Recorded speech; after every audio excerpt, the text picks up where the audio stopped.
কি বিশাল বড় লম্বা লাইনে দাঁড়িয়ে ইলেকট্রিসিটি বিল দিতে দিতে কি বিরক্ত। বাট ব্যাপারটা যদি এমন হয়, বিকাশেই দেখুন বিল আসলো কত আর জমাও দিন সময় মতো। আচ্ছা, ঘটনা একটু বুঝিয়ে বলছি। আমরা যারা কিনা লাইনে দাঁড়িয়ে এভাবে ইলেকট্রিসিটি বিল দিয়ে আসছিলাম, কি কারণে দিয়েছিলাম? ফার্স্ট অফ অল আমাদের বিল তো ক্লিয়ার করতে হবে, আর দ্বিতীয়ত এই ধরনের রিসিট আমাদের প্রয়োজন আছে। তবে আপনি কি জানেন, বিকাশেও কিন্তু রিসিট দেয় এবং সেই রিসিটটাই আপনি সেমভাবে ব্যবহার করতে পারবেন উইথ 100% ভ্যালিডিটি অ্যান্ড অথেন্টিকেশন।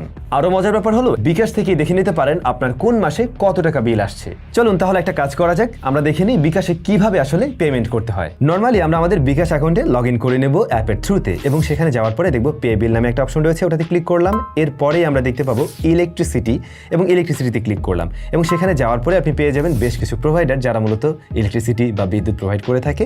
আপনি কোন প্রোভাইডারের বিদ্যুৎ ব্যবহার করছেন সেটা সিলেক্ট করে নেবেন।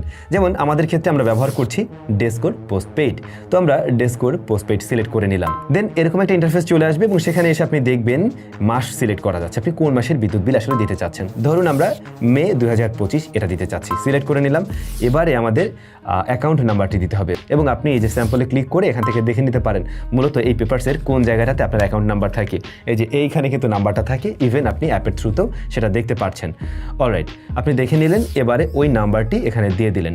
দেওয়ার পরে আপনি প্রসিড টু পে এটাতে জাস্ট ক্লিক করলেন। প্রসিড টু পে ক্লিক করলেই কত টাকা বিল আছে সেটা আপনি দেখতে পাবেন এখানে। যেহেতু আমরা অলরেডি পে করে ফেলেছি আগেই, যে কারণে আমার এখানে 00 শো করছে।